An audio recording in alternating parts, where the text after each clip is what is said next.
Shalom, saudara-saudari terkasih di dalam Tuhan. Dalam dunia yang terus berubah, di tengah gelombang ideologi, ketidakpastian, bahkan penganiayaan terhadap iman, masih adakah orang yang berani berdiri dan berkata, "Aku adalah saksi Kristus"? Hari ini, kita belajar dari salah satu tokoh paling menonjol dalam sejarah kekristenan, Rasul Petrus. Petrus bukan seorang yang sempurna. Ia hanyalah seorang nelayan biasa. Seorang yang impulsif, mudah goyah, bahkan pernah menyangkal Yesus 3 kali. Namun, justru dari kegagalan itulah, Tuhan membentuknya. Petrus mengalami pemulihan yang mendalam dari rasa malu dan takut, menjadi seorang pemberita Injil yang tak tergoyahkan. Di hari Pentakosta, Petrus berdiri dan bersaksi. Ia tak lagi gentar. Ia berseru kepada ribuan orang, "Yesus inilah yang kamu salibkan, tapi Allah telah membangkitkannya." Dan hari itu, 3.000 orang bertobat. Apa yang mengubah Petrus? Roh Kudus. Pertemuan pribadi dengan Kristus yang bangkit. Dan keberanian untuk berkata, lebih penting taat kepada Allah daripada kepada manusia.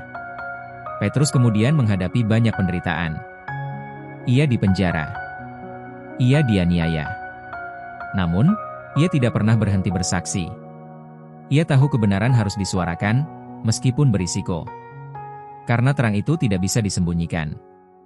Karena kasih Kristus yang sejati tidak bisa didiamkan. Hari ini, kita hidup di masa yang berbeda, tapi tantangannya sama.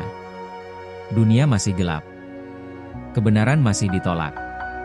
Dan kita dipanggil menjadi saksi. Mungkin kita tidak berdiri di mimbar seperti Petrus. Tapi kita punya ruang kerja. Keluarga. Komunitas. Media sosial. Apakah hidup kita menyatakan siapa Yesus? Apakah orang melihat keberanian iman dalam perkataan dan tindakan kita? Mari, seperti Petrus, kita izinkan Tuhan memakai hidup kita.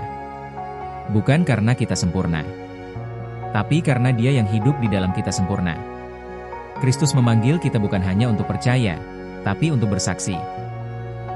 Bersaksi dengan kasih, keberanian, dan ketulusan. Karena dunia perlu terang. Dan terang itu ada dalam kita. Tuhan Yesus memberkati. Jadilah saksinya, mulai hari ini.